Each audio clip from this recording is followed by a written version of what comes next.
Good afternoon all. So today we start a new topic, that is Newton law. In the previous classes we already start and also finished three law in your bell logging or formation evaluation, that is SP law, then gamma ray law, then density law. आपके SP law gamma ray law आपके लिए mythology law probability determination के लिए होते हैं और density law आपका नहीं पोरोसिटी डिटरमिनेशन के लिए होता है। सिमिलरली जो हम आज पढ़ेंगे न्यूटन लॉ, वो भी आपका पोरोसिटी डिटरमिनेशन के लिए होगा। साथ के साथ मैंने नहीं है एसपी लॉ और न्यूटन लॉ में नहीं है थ्योरी के साथ साथ उनकी न्यूमेरिकल पार्ट्स भी कराए होंगे, अलग से एक लेक्चर दिया है जिसमें आपके गेट के न्यूमेरिकल्स और बेसिक न्यूमेरिकल्स होते हैं। लेकिन डेंसिटी लॉ में आपने ये न्यूमेरिकल अभी तक ज़्यादा आया नहीं है गेट में, और फिर नहीं आपको जो करने हैं वो मैं आपको नहीं है बुक दे चुका हूँ, उसमें से आप कर सकते हो। कोई प्रॉब्लम आए तो आप मेरे को पूछ सकते हो, ठीक है। तो आज हम स्टार्ट करेंगे Newton law. Newton law basically मैंने स्टार्टिंग बताया था Newton law, sorry density law, Newton law और सोनिक लॉ या फिर सोनिक लॉ, हाँ तीन लॉ आपके नहीं है पोरोसिटी डिटरमिनेशन के लिए होंगे इनडायरेक्टली, ठीक है। अब नहीं है आपका नहीं है न्यूटन लॉ हम पढ़ेंगे, तो पहले अपनी न्यूटन लॉ पढ़ने से पहले न्यूटन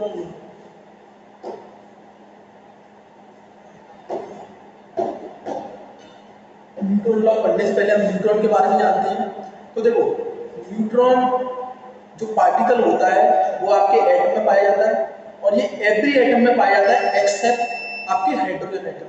हाइड्रोजन एटम में न्यूट्रॉन नहीं पाया जाता, बाकी सारे एटम्स में आपका ये पार्टिकल पाया जाता है। तीन पार्टिकल्स होते हैं, क्या कहते हैं, इलेक्ट्रॉन, न्यूट्रॉन, प्रोटॉन, ठीक है। सेकंड, इसका जो मास होता है वो सबसे कम होता है, ठीक है। इसका जो मास होता है वो सबसे कम होता है, वो मास ऑफ प्रोटॉन के बराबर होता है। थर्ड होता है ये इलेक्ट्रिकली न्यूट्रल। इलेक्ट्रिकली न्यूट्रल का मतलब क्या होता है, इस पर कोई चार्ज नहीं होता। जैसे प्रोटॉन पे पॉजिटिव चार्ज होता है और इलेक्ट्रॉन पे नेगेटिव चार्ज होता है, न्यूट्रॉन का आपका कोई चार्ज नहीं होता, ये होता है न्यूट्रल, ठीक है। इसलिए ये अच्छा रहता है कि फॉर्मेशन में हम बोम्बार्ड कराएं आपके न्यूट्रॉन पार्टिकल को, जिससे इधर उधर उसका डेविएट ना हो। जिस डायरेक्शन में हम डेविएट कराना चाह रहे हैं उसी डायरेक्शन में ये डेविएट हो। तो एक तो हो गया ये इलेक्ट्रिकली न्यूट्रल। सेकंड, इसका मास प्रोटॉन के बराबर होता है।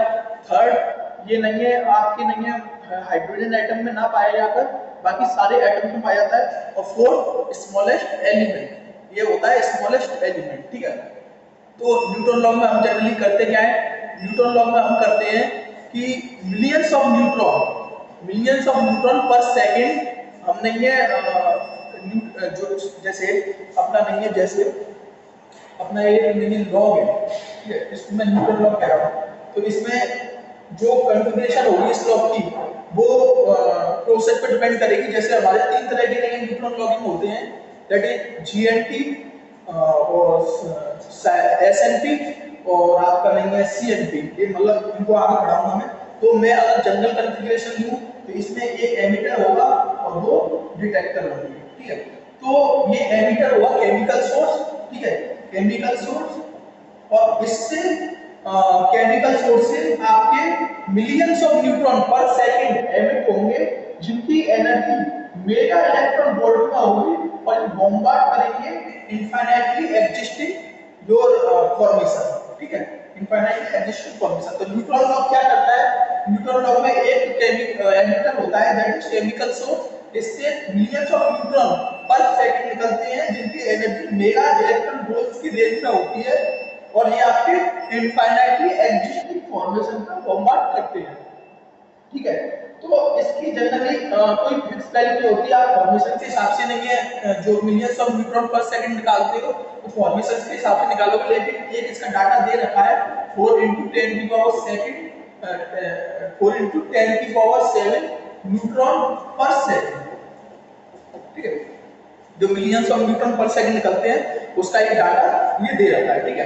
तो क्या करते हैं हम कि लॉग में जो एमिटर होता है वो केमिकल सोर्स होता है, उससे मिलियंस ऑफ न्यूट्रॉन पर सेकंड निकलते हैं, जिनकी एनर्जी मेगा इलेक्ट्रॉन वोल्ट की रेंज में होती है, और वो आपकी फॉर्मेशन को बॉम्बार्ड करते हैं, ठीक है। वो यहाँ पर लिखा हुआ है। देखो हमने जैसे डेंसिटी लॉ में नहीं है प्रोसोच को तीन स्ट्राइक हो रही थी, जो गामा रे जो डेंसिटी एमिटर से निकल रही थी, डेंसिटी लॉ के एमिटर से निकल रही थी, वो तीन वे में हो रही थी, तीन वे में हो रही थी, that is photoelectric effect, bearing effect और कॉम्पटेंस इफेक्ट। ऐसे ही मैं इस जो रे निकल रही है, जो आपकी देखिए न्यूट्रॉन निकल रहा है, उसको मैं 3 पार्ट में डिवाइड करूंगा on the basis of their energy. इस न्यूट्रॉन की कितनी एनर्जी है उसको मैं 3 पार्ट में डिवाइड करूंगा, दैट इज फास्ट न्यूट्रॉन और आपका एपिथर्मल न्यूट्रॉन और थर्ड आता है आपका थर्मल न्यूट्रॉन। फास्ट, एपिथर्मल और थर्मल, ये सिस्टमैटिकली है और डिसेंडिंग ऑर्डर में इनकी एनर्जी की, मतलब जैसे फास्ट है तो ज्यादा एनर्जी होगी, एपिथर्मल है तो कम एनर्जी होगी और थर्मल है तो उससे भी कम होगी। तो फास्ट जो न्यूट्रॉन होते हैं उनमें एनर्जी आपके रहेगा 100 किलो इलेक्ट्रॉन वोल्ट से ज्यादा होती है। जो फास्ट इलेक्ट्रॉन होते हैं उसमें एनर्जी 100 इलेक्ट्रॉन वोल्ट से ज्यादा होती है। सेकंड होता है आपका एपिथर्मल न्यूट्रॉन, इसमें जो नहीं है आपकी एनर्जी होगी वो 0.025 से लेकर 0.025 इलेक्ट्रॉन वोल्ट से लेकर 2 इलेक्ट्रॉन वोल्ट है। इसको याद रखना, ये इलेक्ट्रॉन वोल्ट है और ये किलो इलेक्ट्रॉन वोल्ट है, ठीक है। तो 0.025 किलो इलेक्ट्रॉन वोल्ट से लेकर 100 किलो इलेक्ट्रॉन वोल्ट तक लेकर होती है। और जो आपका थर्मल न्यूट्रॉन है, जो आपका थर्मल न्यूट्रॉन है उसकी एनर्जी होती है लगभग 0.025 इलेक्ट्रॉन वोल्ट और इससे कम। तो हमने ये इलेक्ट्रॉन को 3 पार्ट में डिवाइड किया, दैट इज आपका फास्ट न्यूट्रॉन, सॉरी इलेक्ट्रॉन की बात नहीं कर रहे, न्यूट्रॉन की बात कर रहे हैं। तो that is fast neutron, epithermal neutron and thermal neutron on the basis of their energy, ठीक है। तो मैंने इसको 3 पार्ट में डिवाइड कर दिया। अब मैंने कहा था आपसे डेंसिटी लॉ में कि आपने काम की नहीं है जो प्रोसेस होती है वो कौन सी होती है, कॉम्पटन इफेक्ट, क्योंकि उसमें जो एनर्जी ट्रांसफर होता है वो मिनिमम होता है, कम होता है और वापस में गामा रे मिलती है किसी एनर्जी की। फोटो इलेक्ट्रिक इफेक्ट में ये नहीं होता, हमको किसी एनर्जी की गामा रे नहीं मिलती है, ठीक है, कभी कंप्लीटली एनर्जी एब्जॉर्ब हो जाती है। तो मैं इसमें कौन सा न्यूट्रॉन अपने काम का मानूंगा, मैं इसमें जो न्यूट्रॉन अपने काम का मानूंगा कि कौन सा न्यूट्रॉन हमको काम का रहेगा, तो वो होगा आपका थर्मल न्यूट्रॉन, ठीक है। जैसे कि फॉर्मेशन से जो आपका लॉग है उसके एमिटर से केमिकल सोर्स है जहां से न्यूट्रॉन एमिट हुए, न्यूट्रॉन एमिट होगा वो आप यहां से फास्ट न्यूट्रॉन एमिट कराओगे, ठीक है, दैट इज जिसकी एनर्जी 100 किलो इलेक्ट्रॉन वोल्ट में होगी, ठीक है। आपका फास्ट न्यूट्रॉन एमिट कराया और ये after collision in the formation, ये कोलिजन करेगा जो एटम्स है फॉर्मेशन में उनके न्यूक्लियस से, तो इसकी एनर्जी कंटीन्यूअसली डिक्रीज होती जाएगी और एनर्जी किसको ट्रांसफर करता जाएगा, ये न्यूक्लियस को। तो फास्ट न्यूट्रॉन आपने इवॉल्व कराया और आपके लिए कोलिजन के होने के साथ साथ इसकी एनर्जी रिड्यूस होती गई और ये मालूम हो गया एपिथर्मल न्यूट्रॉन। लेकिन अभी हमारा एपिथर्मल न्यूट्रॉन किसी काम का नहीं है, ठीक है। और फिर नहीं है, फिर ये एपिथर्मल न्यूट्रॉन आपका ये स्ट्राइक होगा तो ये बन गया थर्मल न्यूट्रॉन। जिस स्टेज पर आपका न्यूट्रॉन फास्ट न्यूट्रॉन से थर्मल न्यूट्रॉन बन जाएगा उस समय जो न्यूक्लियस और थर्मल न्यूट्रॉन के बीच में स्ट्राइक होगा उसमें सारी जो एनर्जी है थर्मल न्यूट्रॉन की वो न्यूक्लियस को चली जाएगी, ठीक है। एक तरीके से सारी एनर्जी न्यूक्लियस को चली गई, मतलब ये पूरी तरीके से एब्जॉर्ब कर लिया गया उस एटम के द्वारा, तो ये आपका एब्जॉर्ब हो जाएगा और उससे आपकी रे गामा रे निकलेगी, दैट इज उसको कहते हैं एब्जॉर्ब गामा रे और कैप्चर गामा रे। तो हमारा कौन सा काम का हो गया, थर्मल न्यूट्रॉन, मतलब जब आप देखेंगे फॉर्मेशन से मतलब लॉग से फॉर्मेशन में न्यूट्रॉन को बॉम्बार्ड कराते हैं वो फास्ट न्यूट्रॉन होता है, आफ्टर कॉलिजन्स वो एपिथर्मल बनता है, फिर आफ्टर कॉलिजन्स वो नहीं है आपका थर्मल न्यूट्रॉन बनता है। थर्मल न्यूट्रॉन आपके न्यूक्लियस से स्ट्राइक होगा एटम के से तो उसकी एनर्जी कंप्लीटली एब्जॉर्ब हो जाएगी, कंप्लीटली एब्जॉर्ब हो जाएगी तो उससे एक गामा रे निकलेगी, इसको आप नहीं एब्जॉर्ब गामा रे कह सकते हो, कैप्चर गामा रे कह सकते हो। तो देखो ये लिखा है इसमें when a neutron slow to a thermal stage, when a neutron slow to a thermal stage it is captured by the nucleus of an atom. ये आपके आइटम से एटम की न्यूक्लियस से कैप्चर कर लिया जाएगा या फिर एब्जॉर्ब कर लिया जाएगा, तो उस समय गामा रे निकलेगी जिसको हम बोलेंगे कैप्चर गामा रे, ठीक है। तो हमने ये कैप्चर गामा रे क्या होती है ये पता कर लिया। नेक्स्ट थिंग जो आती है आपकी कि आपको कैप्चर गामा जो न्यूट्रॉन निकल रहे हैं that is fast neutron, epithermal neutron और थर्मल न्यूट्रॉन, ये कहां पर पाए जाएंगे, तो एट सोर्स मतलब सोर्स से निकलते ही आपको कौन सा न्यूट्रॉन होगा फास्ट न्यूट्रॉन। आफ्टर कॉलिजन आपका कौन सा न्यूट्रॉन होगा, एपिथर्मल न्यूट्रॉन। और at the point of capture और एब्जॉर्ब स्टेज आपका कौन सा न्यूट्रॉन होगा, थर्मल न्यूट्रॉन, जिनकी एनर्जी ये दे रखी है जो मैंने ऊपर बता दी थी। ठीक है, तो आपने नहीं थर्मल न्यूट्रॉन की जो स्टेज, वो न्यूट्रॉन की जो स्टेज थी दैट इज फास्ट एपिथर्मल और थर्मल, वो आपने नहीं काबू पाई जाएंगे, वो देख लिया, एनर्जी कितनी होती है वो देखिए उसके हिसाब से, और थर्मल कैप्चर गामा क्या होती है वो देखिए आपने न्यूट्रॉन के बारे में जाना। ठीक है, अब न्यूट्रॉन जो केमिकल सोर्स है वहां से निकलेगा कैसे, उसको बोलते हैं न्यूट्रॉन एमिशन, इसको डिटेल में पढ़ेंगे।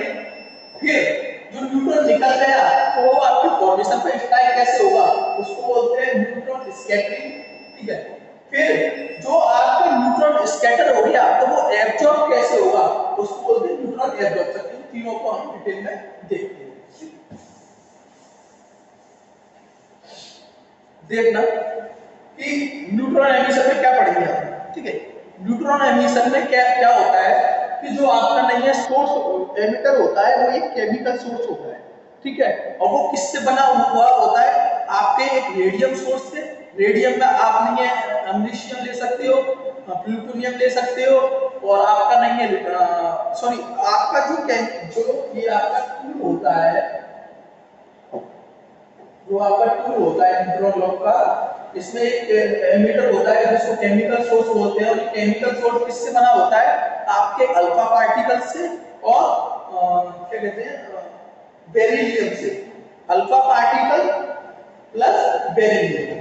ठीक है, ये अल्फा पार्टिकल क्या क्या होता है आपके लिए, अमरीशियम हो सकता है, प्लूटोनियम हो सकता है, और आपके नहीं रेडियम हो सकता है। तो लेकिन ये तो फिक्स रहेगा, बेरिलियम लेंगे केमिकल सोर्स में, और जो अल्फा पार्टिकल होता है वो आप कुछ भी ले सकते हो, अमरीशियम ले सकते हो, प्लूटोनियम ले सकते हो, और रेडियम ले सकते हो। लेकिन जो बेस्ट कॉम्बिनेशन बैठता है ना वो होता है आपका अमरीशियम का और बेरिलियम का। ठीक है, तो ये बेस्ट कॉम्बिनेशन होता है। इसमें गेट 2019 यानी 18 में एक सवाल आया था कि अगर आप न्यूटन लॉ में केमिकल सोर्स लोगे तो वो किस ऑर्डर का लोगे, तो इनके नाम में कॉम्बिनेशन में दे रखे थे अमरीशियम बेरिशियम, रेडियम बेरिशियम बेरिलियम, और आपका प्लूटोनियम बेरिलियम H2 दे रखा था, उसका आंसर था अमरीशियम और beryllium.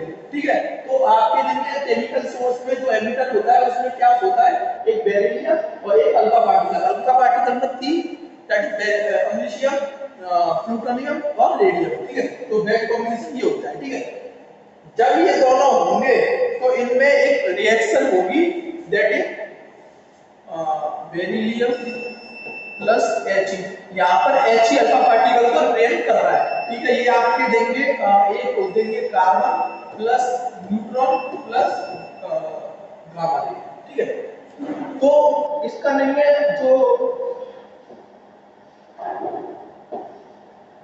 2 4 6,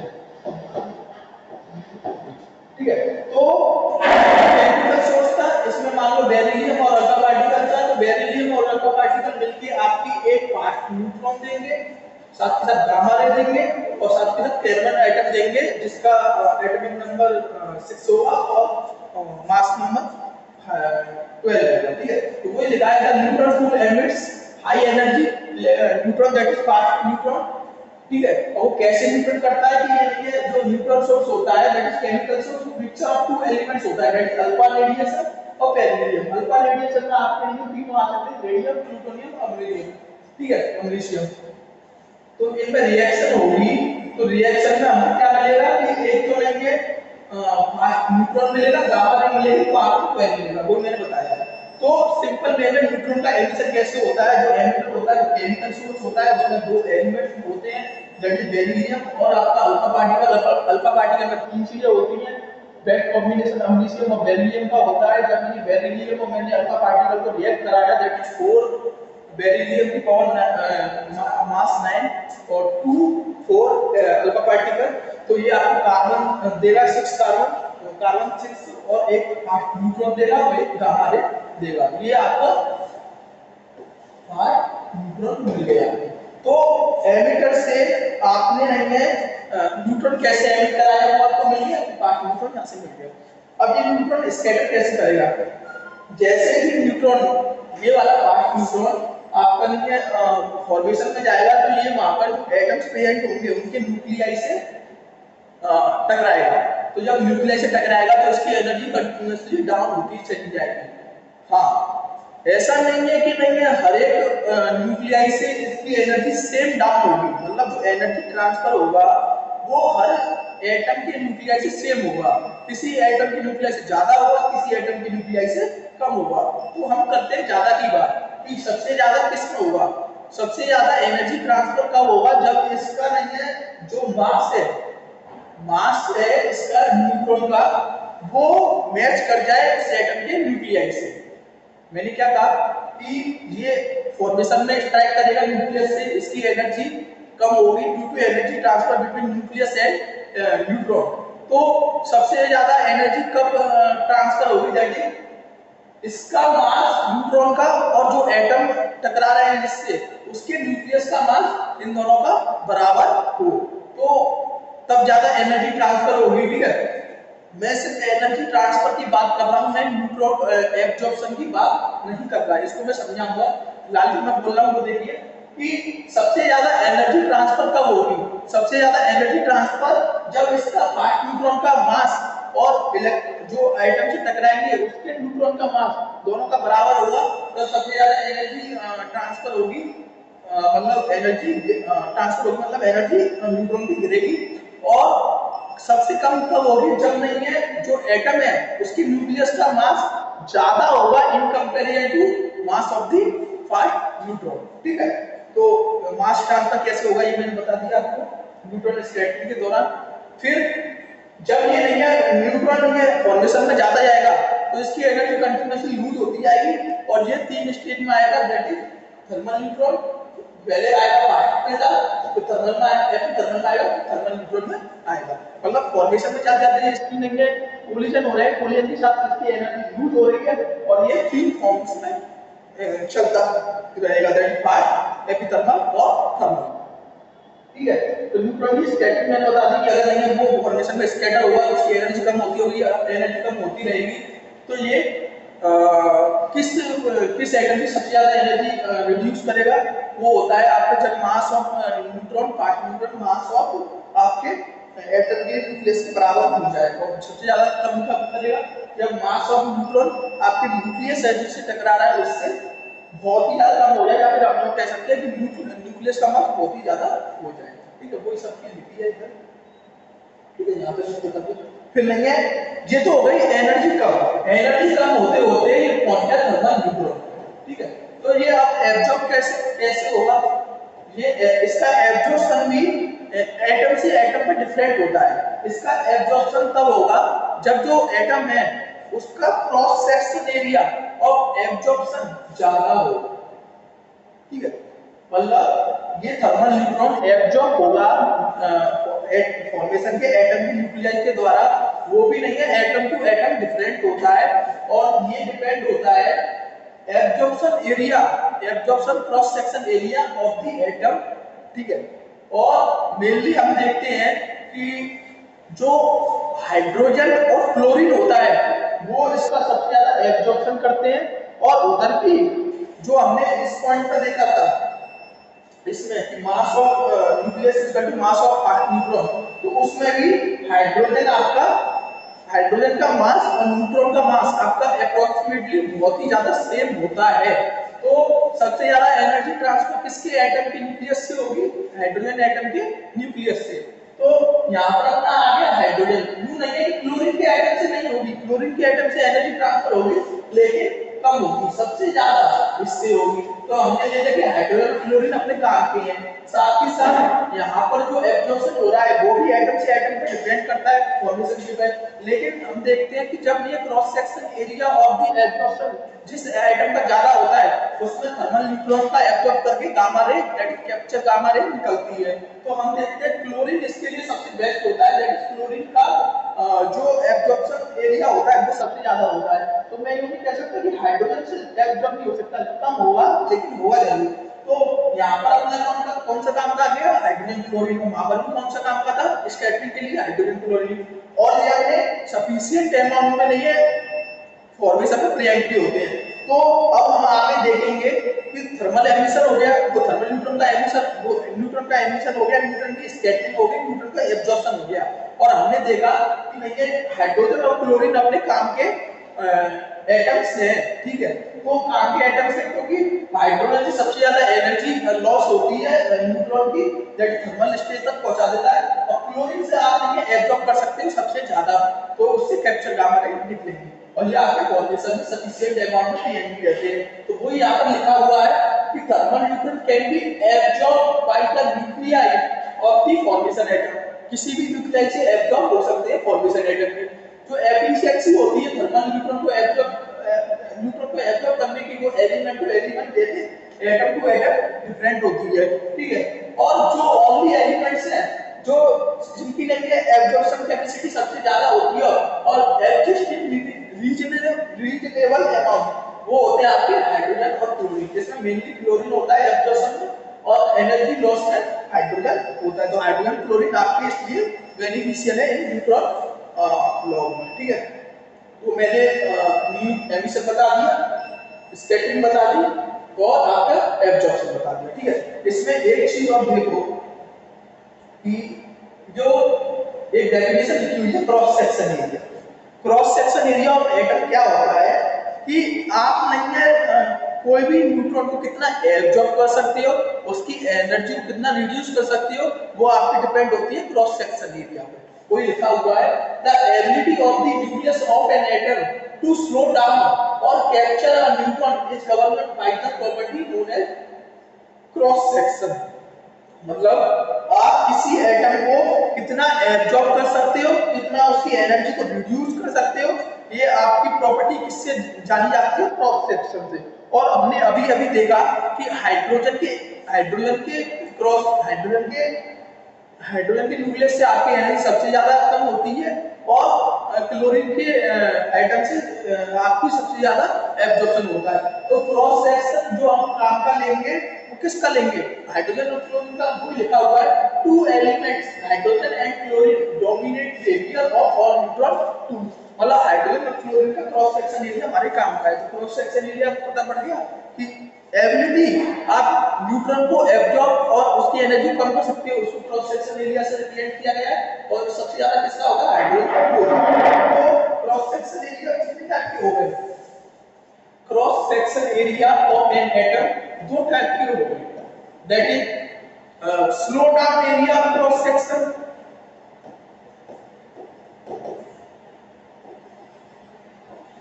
cross section slow down area of cross section, और स्लो डाउन मतलब energy reduced area of cross section, ठीक है। तो ये होता है आपका हाइड्रोजन का मैक्सिमम मैक्स, ठीक है। और ऐसा नहीं है कि हाइड्रोजन का मैक्सिमम क्लोरीन से होगा, नहीं उससे भी होगा, ठीक है। और एक होता है कैप्चर एरिया या फिर एब्जॉर्प्शन एरिया क्रॉस सेक्शन।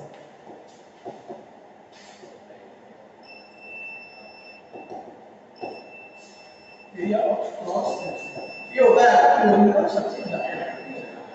तो क्रॉस सेक्शन एरिया समझ गए कि नहीं है, एब्जॉर्प्शन कैपेसिटी और एनर्जी रिड्यूस कैपेसिटी आपके नहीं है, इसमें आएगी क्रॉस सेक्शन एरिया में। ये हाइड्रोजन क्लोरीन की ज्यादा होती है, हाइड्रोजन की स्लो डाउन एरिया या फिर एनर्जी रिड्यूस एरिया ज्यादा होता है, और आपके नहीं है कैप्चर एरिया और एब्जॉर्प्शन एरिया नहीं है, उसका ज्यादा होता है क्लोरीन का, ठीक है। तो आपके लिए ये आ गया। अब यहाँ पे हमने कवर कर लिया, और इससे आगे हमने इसके टूल्स के बारे में पढ़ेंगे। जनरली तीन तरह के टूल होते हैं, जनरलाइज्ड न्यूट्रॉन टूल जिसको गामा रे न्यूट्रॉन टूल भी बोलते हैं, जीएनटी, और ये होता है side wall neutron porosity tool that is S&P, और ये होता है compensated neutron porosity tool that is CNP. अभी मैं देख लेता हूं यहां तक आपका कुछ है तो नहीं है, ये हो गया, ये हो गया, ये हो गया, ये हो गया। जो आपका वो होता है ना टूल, वो केमिकल सोर्स होता है, ठीक है।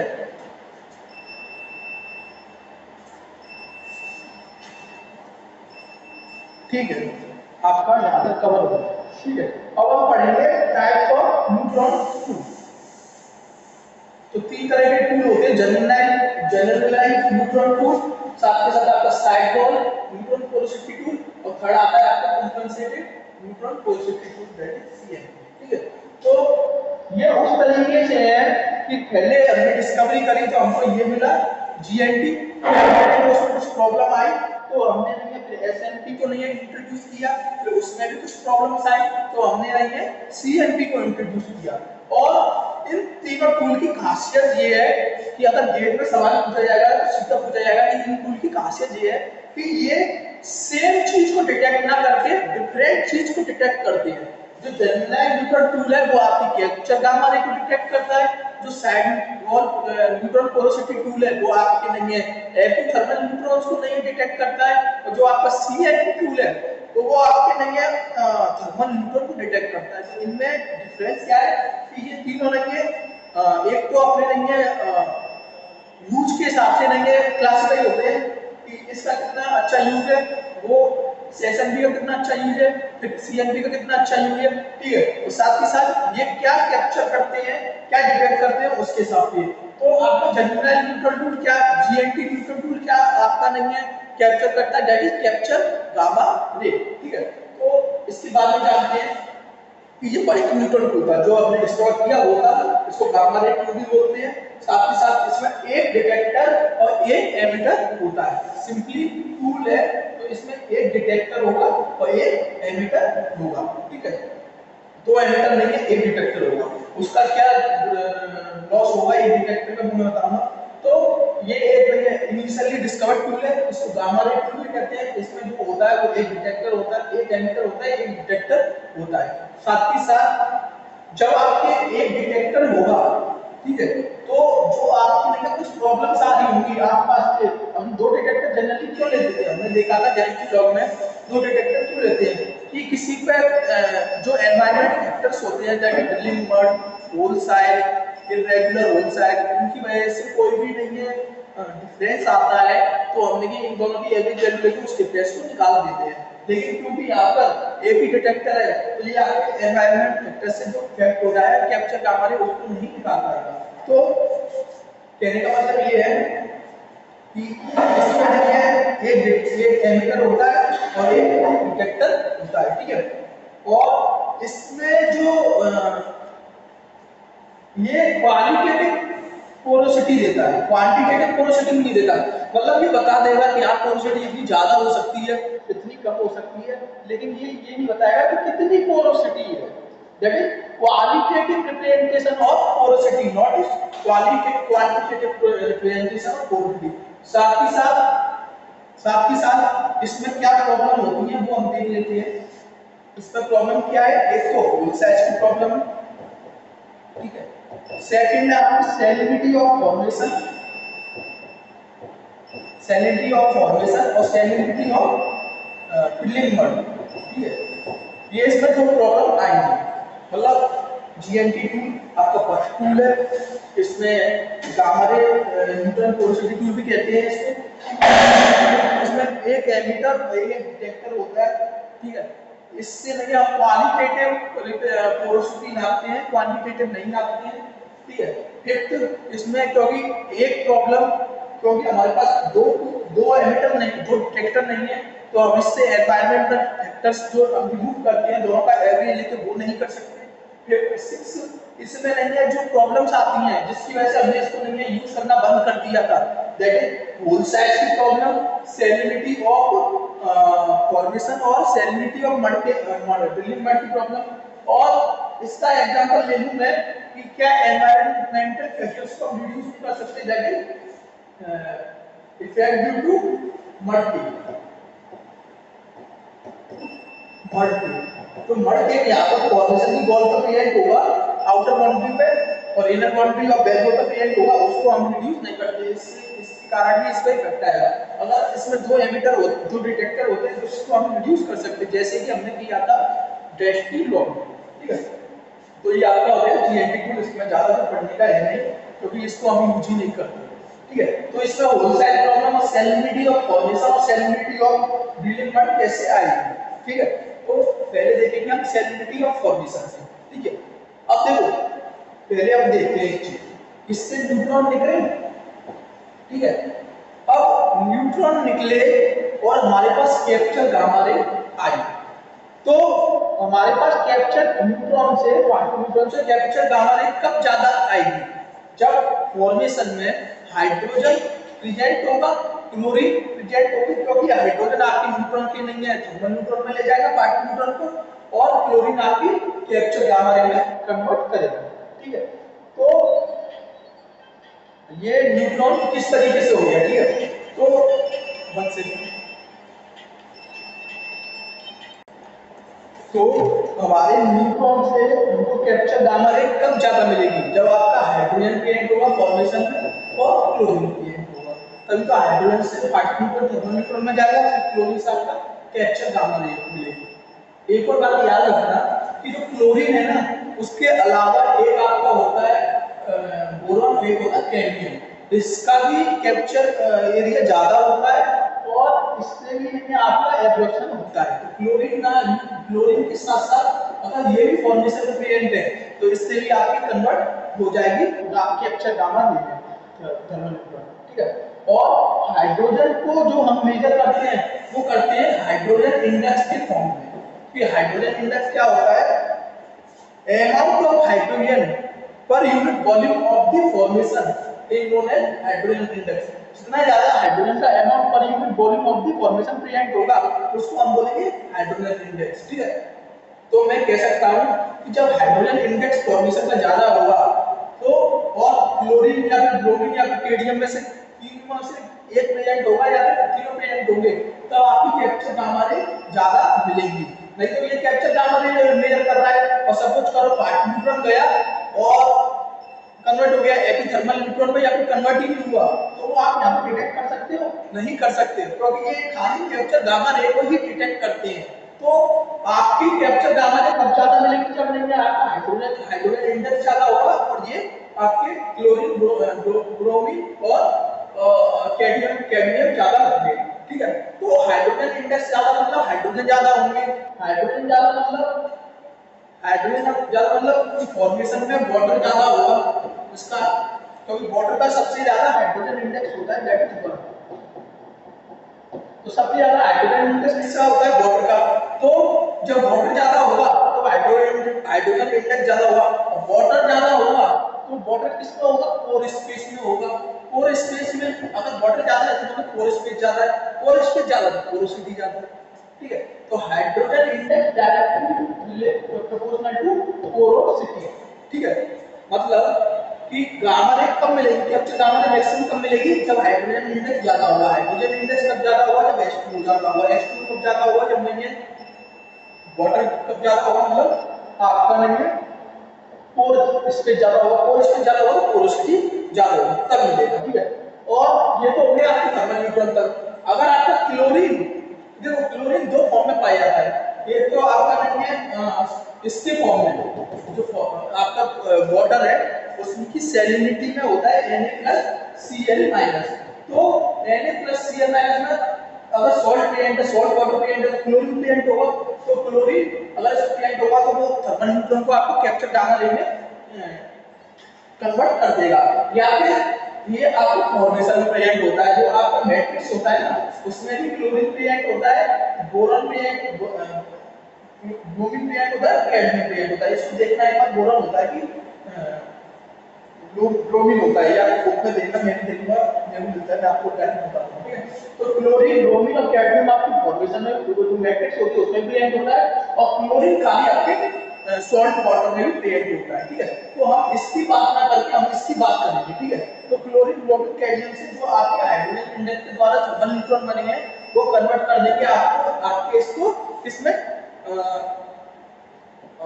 कैप्चर गामा रे में। ठीक है, तो ये आपका सिस्टमैटिक तरीका हो गया कि कैप्चर गामा रे कब ज्यादा मिलेगी। तो सिस्टमैटिक तरीका होगा किसका, कि अगर capture gamma ray count detector पे ज्यादा आ रहा है तो आपकी पोरोसिटी ज्यादा है। ठीक है, कैसे ज्यादा मैंने बता दिया आपको कि कैप्चर गामा रे ज्यादा है मतलब पार्टिकल न्यूट्रॉन आपके लिए कैप्चर थर्मल न्यूट्रॉन में कन्वर्ट हो रहे हैं, थर्मल न्यूट्रॉन में कन्वर्ट हो रहे हैं, मतलब क्या हाइड्रोजन इंडेक्स ज्यादा है, हाइड्रोजन ज्यादा है, हाइड्रोजन ज्यादा है मतलब हाइड्रोजन इंडेक्स ज्यादा है, इंडेक्स ज्यादा है मतलब वाटर ज्यादा है, वाटर ज्यादा है मतलब पोर स्पेस ज्यादा है, पोर स्पेस ज्यादा मतलब पोरोसिटी ज्यादा है। ठीक है, तो hydrogen index directly proportional to porosity hydrogen. ठीक है, और कैप्चर गामा रे ज्यादा मिल रही है मतलब हाइड्रोजन इंडेक्स ज्यादा है, हाइड्रोजन इंडेक्स ज्यादा मतलब पोरोसिटी ज्यादा है। और क्लोरीन ब्रोमीन और कैल्शियम की बात करेंगे तो आप मैट्रिक्स की बात करेंगे तो मैट्रिक्स पाई जाती है जो आपकी कैप्चर गामा रे में उनको ट्रांसफर कर देगी। अब आप कहोगे सर क्लोरीन जो वाटर में प्रेजेंट है NaCl के फॉर्म में वो भी तो आपकी कैप्चर गामा रे में प्रेजेंट वो कर सकती है, क्या कर सकते हैं थर्मल न्यूट्रॉन को कैप्चर गामा रे में ट्रांसफर कर सकती है। हाँ बिल्कुल कर सकती है, तभी तो मैंने लिखा है सैलिनिटी ऑफ फॉर्मेशन और सैलिनिटी ऑफ ड्रिलिंग का इफेक्ट रहेगा इसमें और वो सर्च कर सकते हैं। तो हमको नहीं है कह देते हैं कि अगर कैप्चर गामा रे ज्यादा मिल रही है तो आपकी पोरोसिटी ज्यादा है, लेकिन कैप्चर गामा रे जो मिल रही है मान लो हमको थर्मल न्यूट्रॉन तक उसने कन्वर्ट करके दे दिया, ठीक है ठीक है। अब ये थर्मल न्यूट्रॉन तक कन्वर्ट करके दे दिया, लेकिन थर्मल न्यूट्रॉन तो इस पर नहीं काउंट होंगे नहीं, थर्मल न्यूट्रॉन क्या इस पर काउंट होंगे क्या, नहीं होंगे। इस पे खाली कैप्चर गामा रे आएंगे, अगर थर्मल न्यूट्रॉन आएंगे तो वो इधर उधर निकल जाएंगे, लेकिन इस पे काउंट नहीं होंगे, ठीक है। तो हम सोचेंगे कि पोरोसिटी कम हो गई, लेकिन due to presence of salt in formation वो जो थर्मल न्यूट्रॉन आपके पास आ रहे थे वो कैप्चर गामा रे में कन्वर्ट हो जाएंगे, तो वो आपके लिए एमिटर पे मिल जाएगी। तो इस केस में जो आपको कैप्चर गामा रे मिली है वो आपको फॉर्मेशन की वजह से ना मिलती है आपको, तो फॉर्मेशन वाटर में सॉल्ट प्रेजेंट है उसकी वजह से मिली है। अगर सॉल्ट प्रेजेंट नहीं होता तो आपको कैप्चर गामा रे नहीं मिलती, आप नहीं मानते कि पोरोसिटी कम है जो एक्चुअल वैल्यू मिलती है आपको।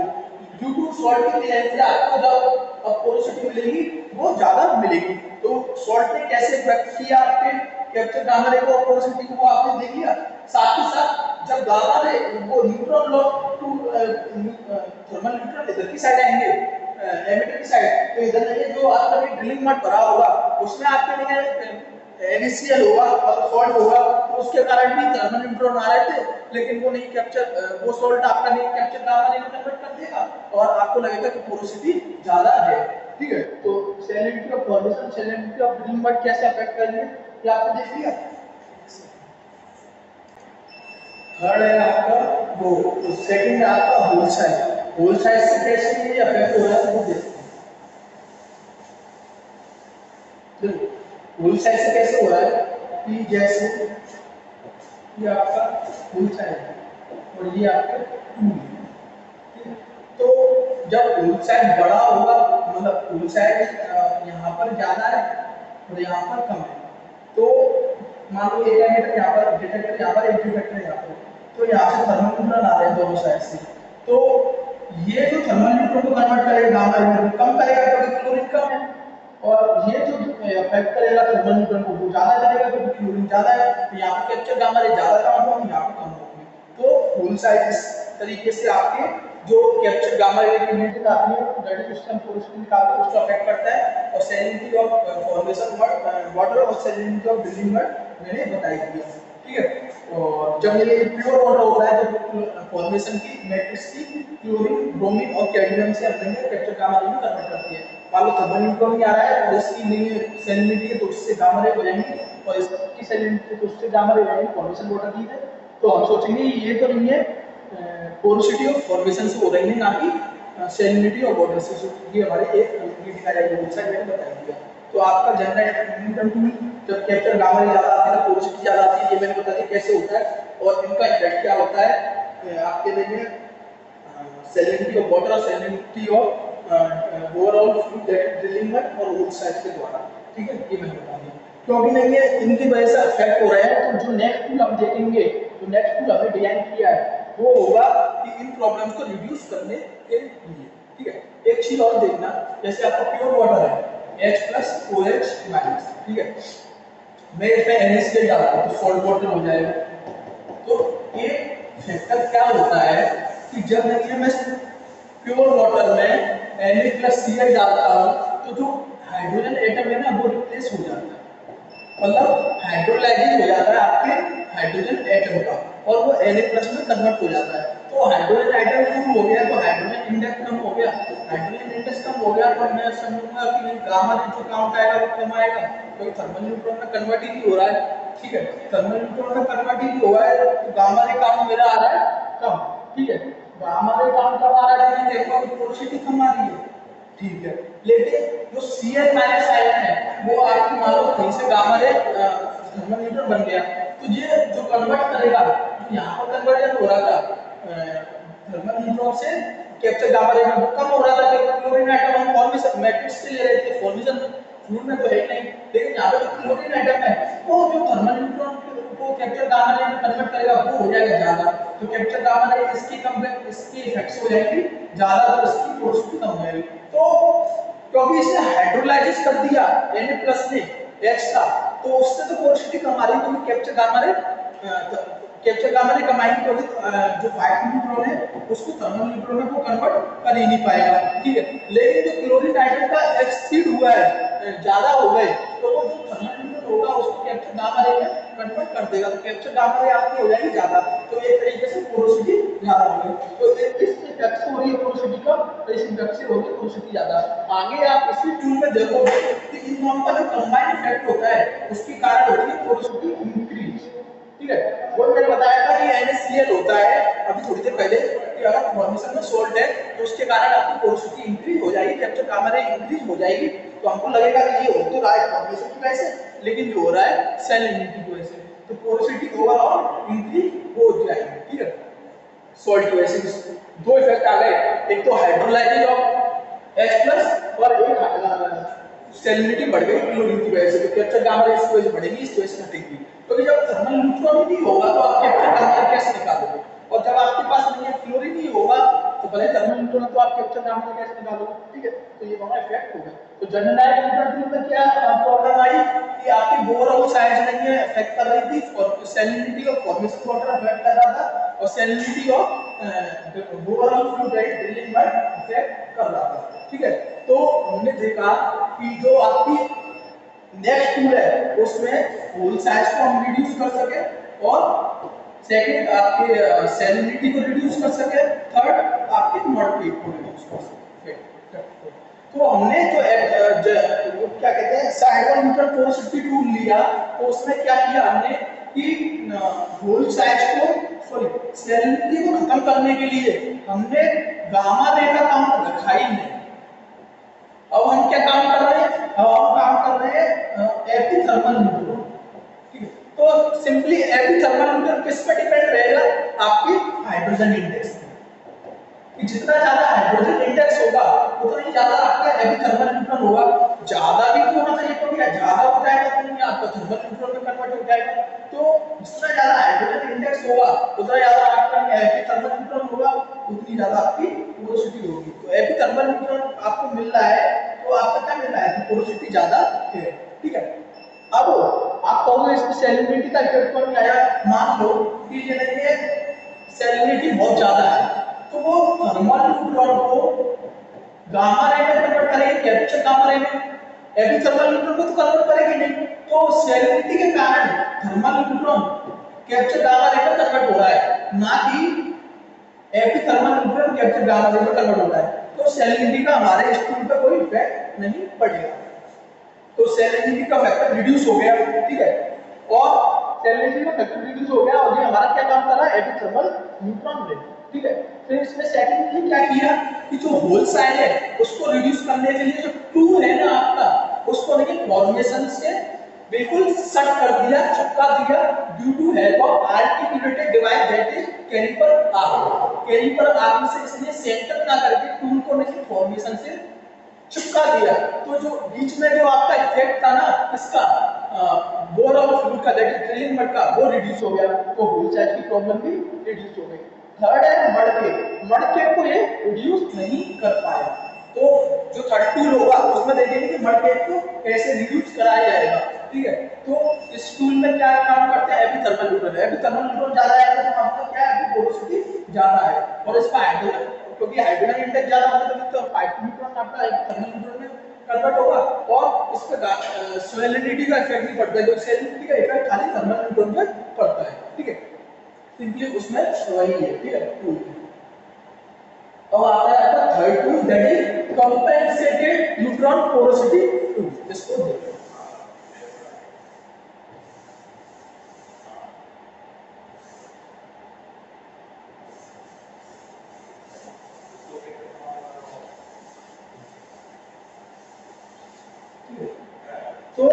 कॉम्पनसेटेड पोरोसिटी, हाँ इसमें एक डिटेक्टर होता है, एक एमिटर होता है। एमिटर केमिकल सोर्स होता है जो मैंने बता चुका हूँ किस चीज का होता है, ठीक है। थर्ड होता है आपका कॉम्पनसेटेड न्यूट्रॉन पोरोसिटी टूल। इसमें देखिए टूल होता है, उसमें एक एमिटर होता है, दो डिटेक्टर होते हैं।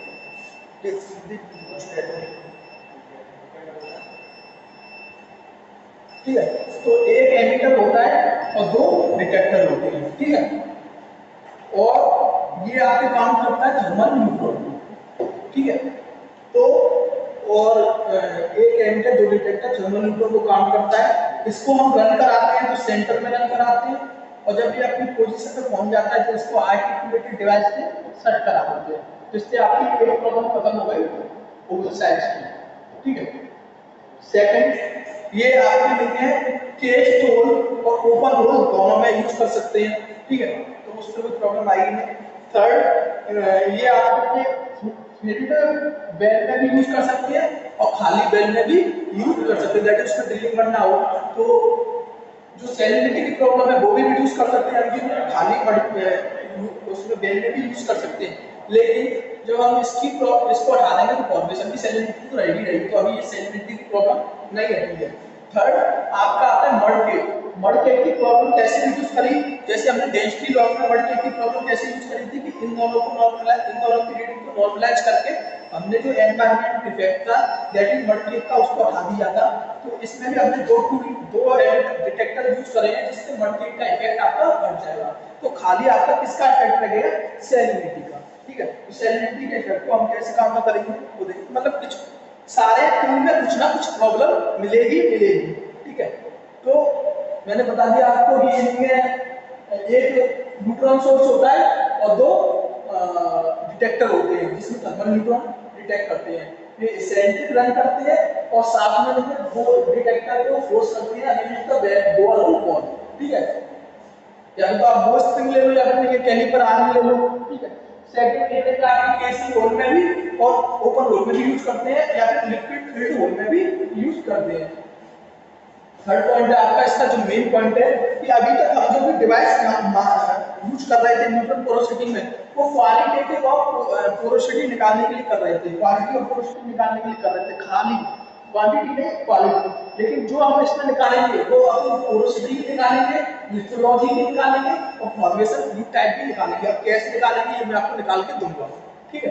तो ये तीनों पॉइंट्स कवर हो गए। अब देखो अगर हमको टूल का अगर जो हमारे डिटेक्टर है उस पर एब्सोल्यूट वैल्यू ऑफ न्यूट्रॉन की मिलती है, मतलब एब्सोल्यूट मतलब पूरी की पूरी वैल्यू मिलती है, जो हमने भेजी है वही वैल्यू हमको मिलती है न्यूट्रॉन पे डिटेक्टर पे, तो वो आपका सही पोरोसिटी वैल्यू नहीं है, या फिर आप कह सकते हो उसकी पोरोसिटी बहुत ही कम है, मतलब पोरोसिटी है ही नहीं, तो उसमें हाइड्रोजन इंडेक्स नहीं है, हाइड्रोजन इंडेक्स नहीं है तो थर्मल न्यूट्रॉन में कन्वर्ट नहीं हुआ है। तो हम कह सकते हैं कि अगर हमको एब्सोल्यूट वैल्यू मिलती है तो वो पुअर इंडिकेशन ऑफ पोरोसिटी होगा।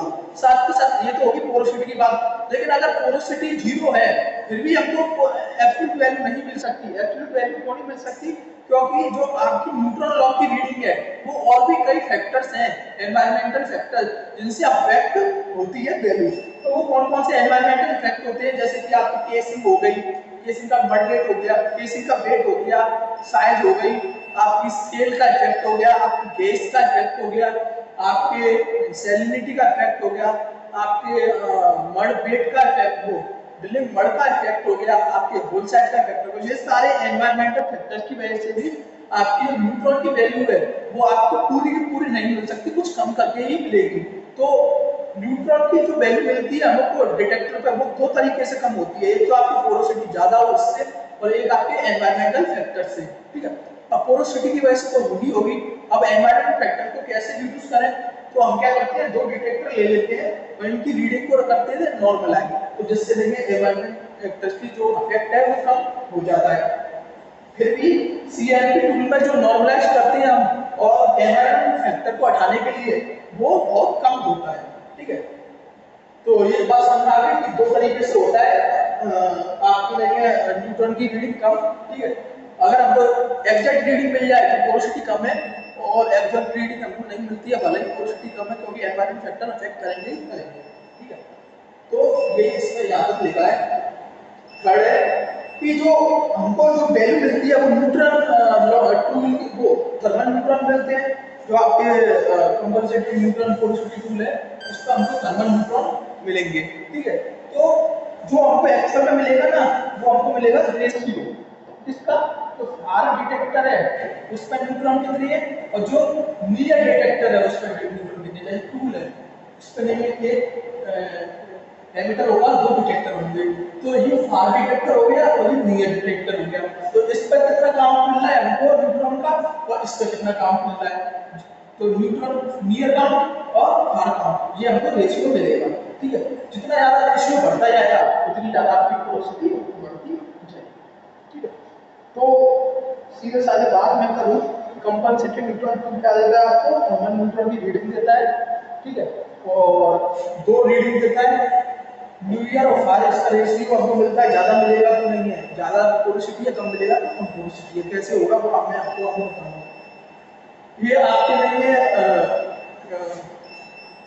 क्या कहते हैं, एक सोर्स होता है, दो डिटेक्टर होते हैं, रन कराया जाता है सेंटर में, फिर इसको बॉल से सक कर दिया जाता है, आयल को आप कैरी करना।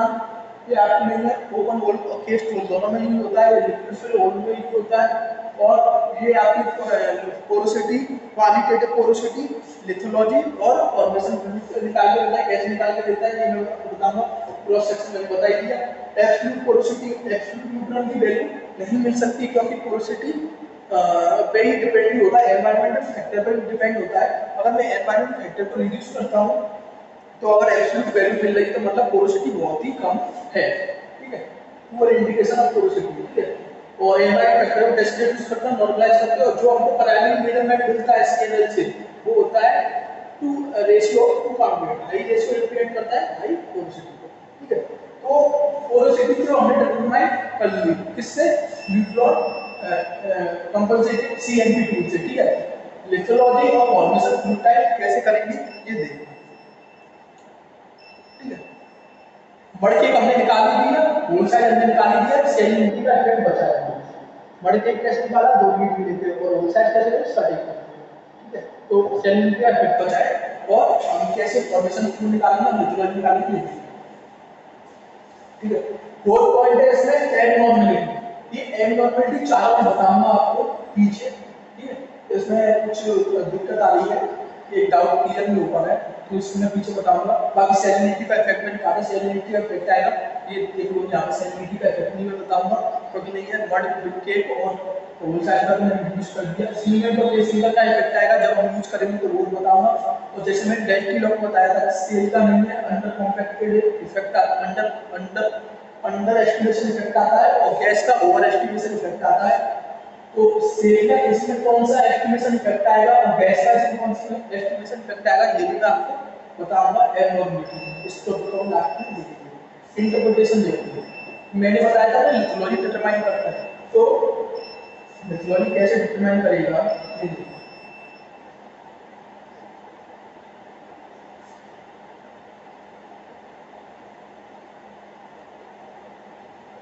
जैसे इस चीज को देखो ग्राफ।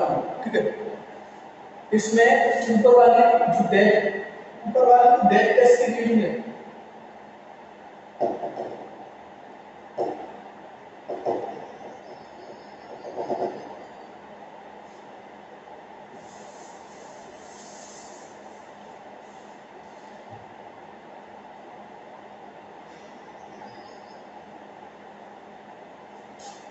ठीक है, तो ऊपर वाली डेट टेस्ट की रीडिंग है, न्यूट्रॉन से पोरोसिटी मिल रही है उसकी है, और जो सॉलिड टाइम है ये वाला,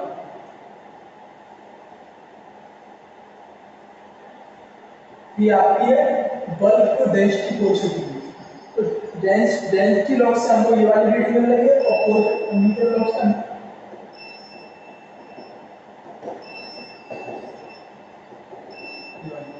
ठीक है, तो ये आपको दिख गई। ठीक है, अब देखना कि यहाँ पर जो लाइमस्टोन है, जो एक्चुअल पोरोसिटी है वो 15% है। ठीक है, लेकिन डेंसिटी लॉग से कुछ और आएगी, पोरोसिटी लॉग से कुछ और, न्यूट्रॉन पोरोसिटी लॉग से कुछ और आएगी। तो जो वैल्यू आएगी वो मैंने ड्रॉ कर लिया। अब जो इन अंतर क्या क्या है, जो लाइमस्टोन है उसमें आपकी दोनों की सेम रीडिंग आ रही है, क्योंकि डैश लाइन इधर आ रही है, सॉलिड लाइन भी इधर आ रही है। जो आपका डोलोमाइट है, डोलोमाइट और सेल है, उसमें आपकी न्यूट्रॉन की ज्यादा आ रही है और आपकी डैश की लॉग की कम आ रही है, ठीक है। और जो आपका कार्बन सैंडस्टोन है उसमें न्यूट्रॉन की कम आ रही है और आपकी डेंसिटी ज्यादा आ रही है। साथ के साथ सेल आ गया तो इसमें न्यूट्रॉन की ज्यादा हो गई, डेंसिटी कम होगी, ठीक है।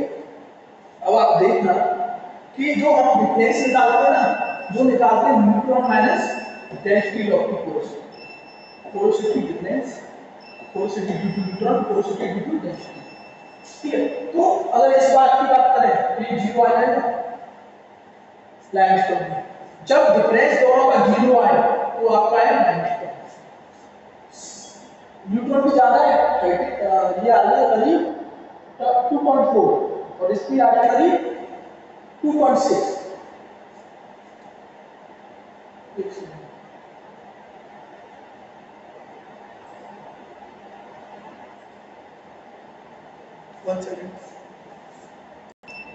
हाँ, इसकी जो रीडिंग आ रही है वो आ रही है 3 और इसकी रीडिंग आ रही है 2.6। तो 3 में से 2.6 घटाऊंगा मैं, ठीक है। तो ये समथिंग पॉजिटिव आएगा।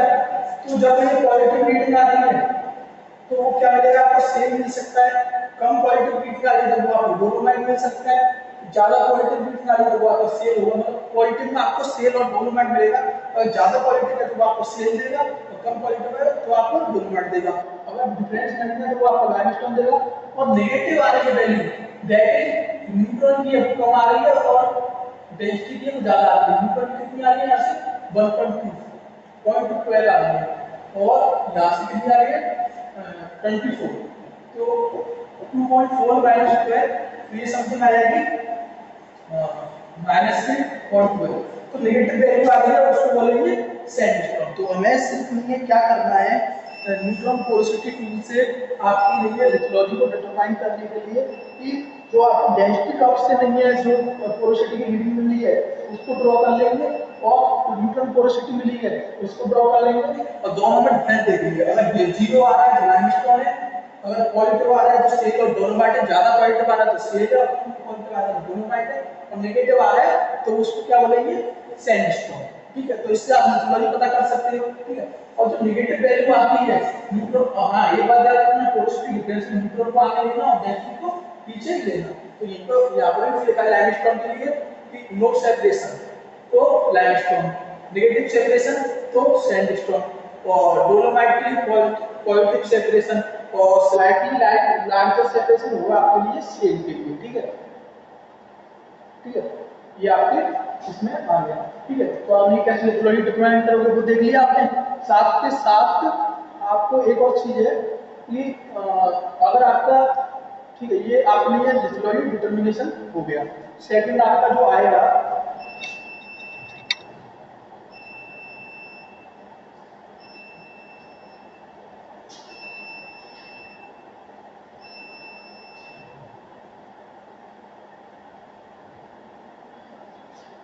सेकंड आपका पोरोसिटी डिटरमाइन कर ली और लिथोलॉजी डिटरमाइन कर ली। अब आपका जो आएगा वो होगा ग्रुप डिटरमिनेशन कैसे करेंगे। तो देखना कि अगर फॉर्मेशन में गैस और हाइड्रोकार्बन के लेंगे और वाटर के लेंगे तो हाइड्रोकार्बन और वाटर का हाइड्रोजन इंडेक्स होता है नियरली सेम, और एक और बात ले सकते हो मड फिल्ट्रेट का नियरली सेम। तो डेंसिटी लॉग था उसमें मैंने ये बताया था कि चाहे तो में आपका वाटर हो, चाहे आपका इसमें मड फिल्ट्रेट हो, चाहे आपका हाइड्रोकार्बन हो, तीनों की डेंसिटी बराबर होती है, तो इनसे कोई इफेक्ट नहीं आएगा, चाहे ये हो चाहे ये हो चाहे ये हो, क्लीन सैंडस्टोन में कोई फर्क नहीं पड़ेगा। अगर इनकी डेंसिटी बराबर होती तो जैसे गैस के कारण इफेक्ट आ रहा था, सेल के कारण इफेक्ट आ रहा था, उसी कारण आपके हाइड्रोकार्बन के कारण आता और मड फिल्ट्रेट के कारण आता, लेकिन उसमें ऐसा नहीं था, डेंसिटी हमने बराबर कर दी थी तो इनके कारण कोई भी इफेक्ट नहीं आ रहा था, तीनों में कोई हो। यहाँ पर भी इसी तरीके से होगा कि चाहे वाटर हो, चाहे हाइड्रोकार्बन हो, चाहे आपका मड फिल्ट्रेट हो, तीनों के कारण कोई इफेक्ट नहीं आएगा, खाली इफेक्ट आएगा गैस की वजह से, सेल की वजह से, सैलिनिटी की वजह से और केसिंग और क्यूबिक की वजह से, क्योंकि इन तीनों का हाइड्रोजन इंडेक्स होता है वो होता है सेम। ठीक है, हाइड्रोजन इंडेक्स सेम होगा तो मैं कह सकता हूँ अगर हाइड्रोजन इंडेक्स सेम होगा तो तीनों की वजह से गामा रे सेम आएगी, गामा रे सेम आएगी, या फिर कह सकते थर्मल न्यूट्रॉन सेम आएगा। जब तीनों की वजह थर्मल न्यूट्रॉन सेम आएगा तो आप कैसे बता सकते हो कि न्यूट्रॉन लॉग से कि ये हाइड्रोकार्बन है, ये वाटर है, कि ये मल्टीप्लिकेट है। हाँ, अगर मैं ये सैलिनिटी की बात करूं तो वाटर में जो हाइड्रोकार्बन है उसमें सैलिनिटी नहीं होती, लेकिन जो तुम्हारी वाटर है उसमें सैलिनिटी होती है। अगर हमारे पास कोई ऐसा टूल है जिससे हमें ये हाइड्रोजन इंडेक्स पता पड़ जाए, ठीक है, तो हमने ये देख लिया कि दोनों का सेम हाइड्रोजन इंडेक्स है। ठीक है, और एक ऐसा टूल है जिससे सैलिनिटी पता पड़ जाए तो हम देख लेंगे कि इसमें सैलिनिटी है तो इसमें नहीं है, तो वो हाइड्रोकार्बन पीएच हो जाए बता सकते हैं हम। और हाइड्रोजन इंडेक्स टूल चाहिएगा और सैलिनिटी डिटरमिनेशन टूल चाहिएगा, तो हाइड्रोजन इंडेक्स तो दोनों का सेम आएगा, लेकिन सैलिनिटी हाइड्रोकार्बन में होती नहीं है, तो सैलिनिटी टूल से हम देख सकते हैं कि इस वाले फॉर्मेशन में सैलिनिटी नहीं आ रही है, लेकिन इस वाले फॉर्मेशन में आ रही है, तो इसको हम वाटर कह देंगे और इसको हाइड्रोकार्बन कह देंगे। अगर ऐसा हुआ, ठीक है, ये तो हो गया कि नहीं है हाइड्रोजन का हाइड्रोकार्बन और वाटर और मड फिल्टर की सैलिनिटी होती है बराबर, तो इनको हम नहीं पता लगा सकते कि वाटर की हाइड्रोकार्बन की मड फिल्टर है। अगर इनके हाइड्रोजन इंडेक्स बराबर नहीं होती, इसकी हाइड्रोजन इंडेक्स कुछ और होती और इसकी हाइड्रोजन इंडेक्स कुछ और होती, तो न्यूटन पोरोसिटी टूल से हम पता लगा सकते थे कि इस रेंज में आ रही है तो ये आपका हाइड्रोकार्बन की हाइड्रोजन इंडेक्स है तो हाइड्रोकार्बन पीएच होगा, इस रेंज में आ रही है तो आपकी वाटर की हाइड्रोजन इंडेक्स है तो वाटर पीएच होगा, और इस रेंज में आ रही है तो आपकी गैस की हाइड्रोजन इंडेक्स है, गैस पीएच होगा। तो अगर इन दोनों की हाइड्रोजन इंडेक्स अलग अलग होता तो ये सबसे बेस्ट टूल होता आपके सब सरफेस में हाइड्रोकार्बन की पीएच पता लगाने के लिए। अगर इससे हाइड्रोजन इंडेक्स दोनों का इक्वल ना होता तो जो बेस्ट टूल होता आपके सब सरफेस में हाइड्रोकार्बन की पीएच निकालने के लिए। हम क्या कर रहे हैं, हम पूरी पेट्रोलियम इंडस्ट्री में यही तो कर रहे हैं कि नीचे कितना हाइड्रोकार्बन पीएच है कि नहीं। अगर इन दोनों का हाइड्रोजन इंडेक्स बराबर नहीं होता तो हम डिटरमाइन करते कि हाइड्रोकार्बन नीचे कितना पीएच है। ठीक है, तो हम उस बात को नहीं करेंगे जो है ही नहीं, तो उसको क्या मतलब है। तो ठीक है, तो हाइड्रोकार्बन दोनों का बराबर होता है तीनों का, तो इससे कोई इफेक्ट भी नहीं आएगा। और तीनों में से अगर कोई सा इफेक्ट हुआ तो हम पता नहीं कर सकते कि ये हाइड्रोकार्बन है कि ये वाटर है। फॉर्मेशन फ्लूइड का जो हम डिटरमिनेशन कर रहे हैं वो सिर्फ डिटरमाइन करेंगे कि गैस है कि लिक्विड फॉर्म। ठीक है, हम ये नहीं पता कर सकते कि गैस है कि हाइड्रोकार्बन है कि वाटर है, हम सिर्फ पता करेंगे कि गैस है कि आपका लिक्विड फॉर्म है। ये इसकी लिमिटेशन है, ये नहीं डिटरमाइन नहीं करता कि हाइड्रोकार्बन पीएच है कि वाटर पीएच है कि मल्टीप्लिकेट, इसकी लिमिटेशन हो गई। लेकिन हम जो फ्लूइड फॉर्मेशन फ्लूइड डिटरमाइन कर रहे हैं वो हम देख रहे हैं कि गैस है कि आपका नहीं वाटर जो लिक्विड पार्ट है।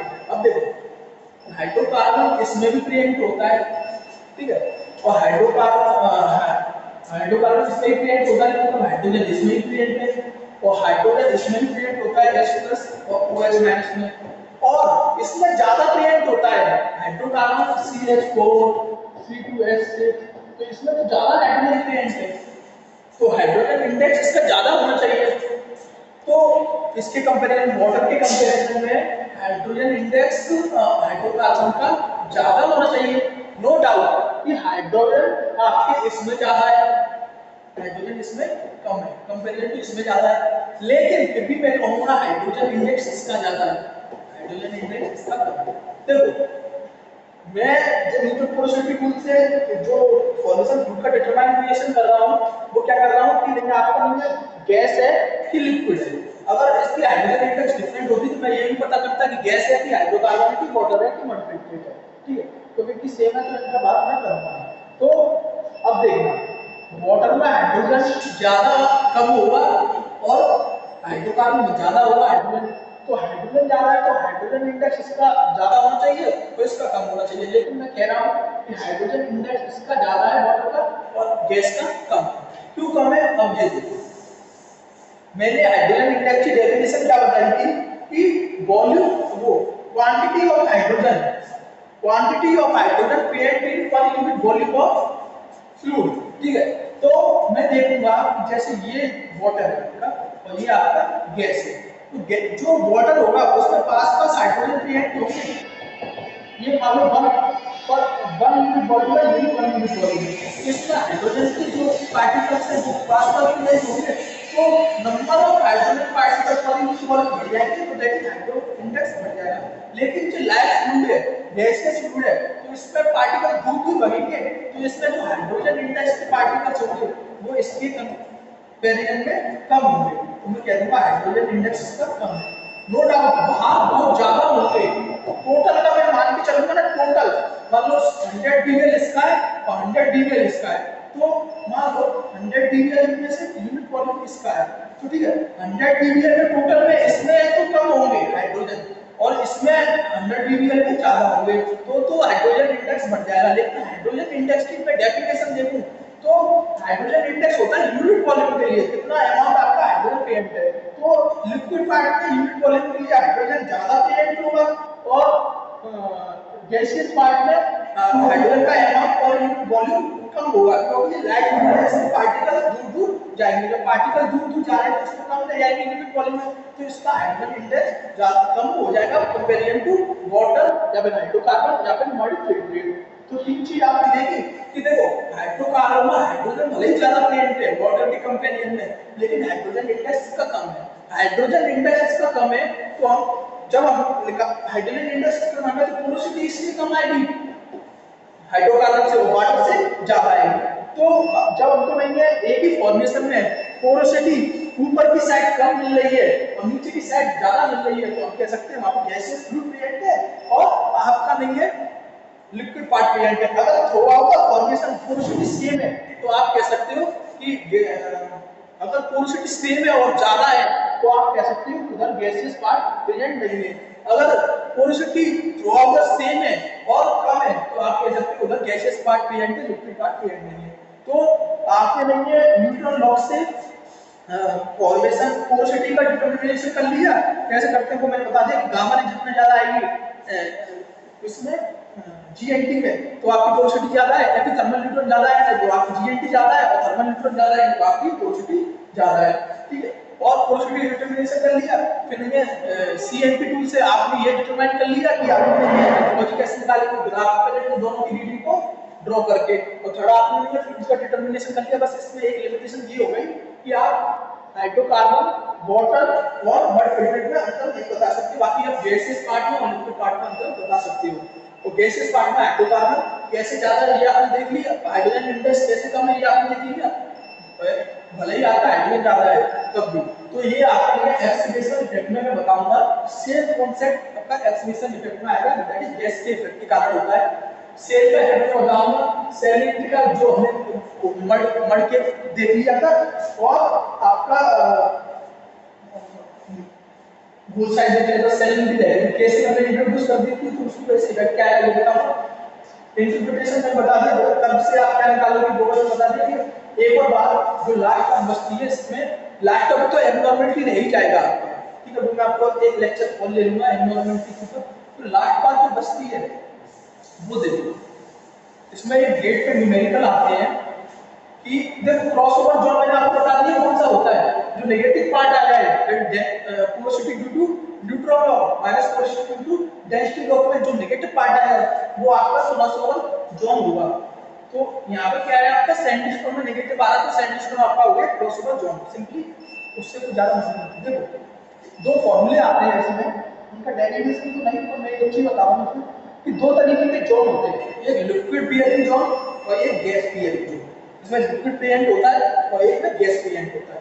अगर मेरे को यहाँ पे एवरेज पोरोसिटी निकालनी है फॉर्मेशन की, तो मैं क्या करूंगा, पोरोसिटी ऑफ न्यूट्रॉन, जो न्यूट्रॉन से पोरोसिटी मिली, देखना यहाँ पर जो पोरोसिटी है वो एक्चुअल में कितनी है, 50% है, लेकिन जो डेंसिटी लॉ है उससे पोरोसिटी डिफरेंट आ रही है, और जो न्यूट्रॉन लॉ है उससे पोरोसिटी डिफरेंट आ रही है। तो पोरोसिटी एक्चुअल कुछ और होती है, तो जो हम न्यूट्रॉन लॉ से निकालते हैं और डेंसिटी लॉ से निकालते हैं वो अलग अलग होती है। तो अगर मैं लिक्विड बियरिंग जोन है और उसमें एवरेज पोरोसिटी की बात करूं तो हम क्या करेंगे कि porosity reading from the neutron law plus porosity reading from the density law by 2, ये आ जाएगी आपकी average porosity of the liquid bearing zone. अगर मैं गैस बियरिंग जोन की बात करूंगा तो ये आएगी पोरोसिटी एवरेज पोरोसिटी न्यूट्रॉन का स्क्वायर, पोरोसिटी डेंसिटी का स्क्वायर अपॉन अंडर 2 अपॉन 2। ये दोनों फॉर्मूले याद कर लेना, गेट में सीधे सवाल पूछे जाते हैं। जो 2019 था उसमें एक सवाल पूछा गया था इस वाले फॉर्मूले से कि गैस बियरिंग जोन में आपको इन दोनों की वैल्यू दे रखी थी और उससे आपको एवरेज पोरोसिटी निकालनी थी गैस बियरिंग जोन में। ठीक है, इन दोनों फॉर्मूले को अलग अलग याद रखना, ये लिक्विड बियरिंग के लिए और ये गैस बियरिंग के लिए। ठीक है, तो ये फॉर्मूले। अब देखो हमारा पूरा न्यूटन लॉ खत्म हो चुका है, बस इसमें ये एब्नॉर्मलिटी बची जिसमें सॉल्ट का इफेक्ट हम रिड्यूस नहीं कर पाए थे उसको देखेंगे, केसिंग हमने इंट्रोड्यूस करी थी केसिंग सीमेंट, उसके द्वारा क्या इफेक्ट होगा वो देखेंगे, और सेल और गैस का तो हम देखते हैं, गैस का मैंने एक आईडिया दे दिया फिर भी देख लेंगे द्वारा, और सेल के द्वारा क्या होता है वो देखेंगे। थोड़ा इसमें एक डाउट है इसलिए आपको बताया ना। ठीक है,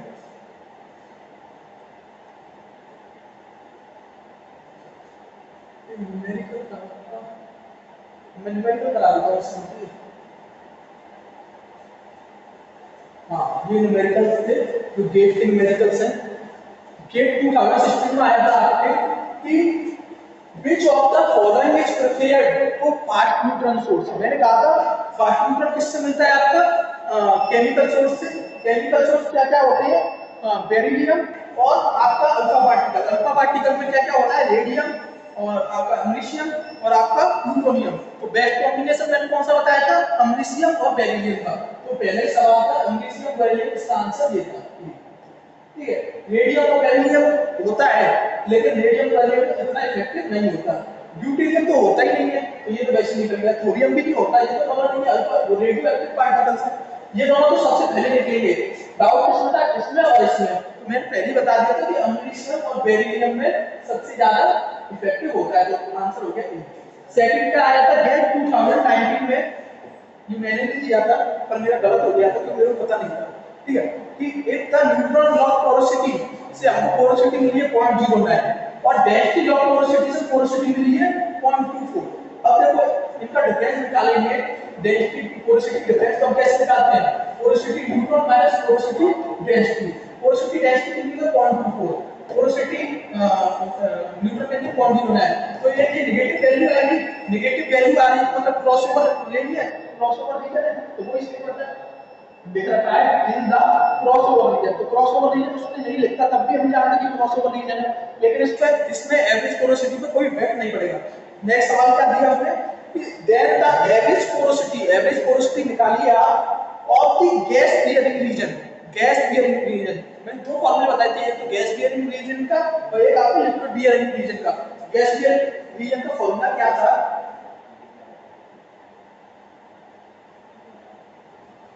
गैस बियरिंग रीजन का फॉर्मूला ये था कुछ, porosity is equal to porosity neutron का स्क्वायर प्लस पोरोसिटी डेंसिटी का स्क्वायर अपॉन 2 अंडर।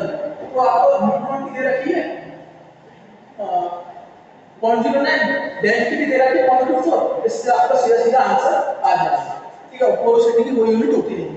तो मैंने इस पे देखो कंप्लीट थ्योरी बता दी, न्यूमेरिकल बता दिए और आपको बचाए सिर्फ एक पार्ट इसमें, दैट इज एब्नॉर्मलिटी। एब्नॉर्मलिटी में केसिंग और सीमेंट हमने नया इंट्रोड्यूस किया था, उसका इफेक्ट क्या होगा, सैलिनिटी का हम रिड्यूस नहीं कर पाएंगे, उसका इफेक्ट क्या होगा, गैस और सीएल का इफेक्ट तो हम देखना देखते हैं। तो आपका न्यूटन पोरोसिटी रूल खत्म हो गया। ठीक है।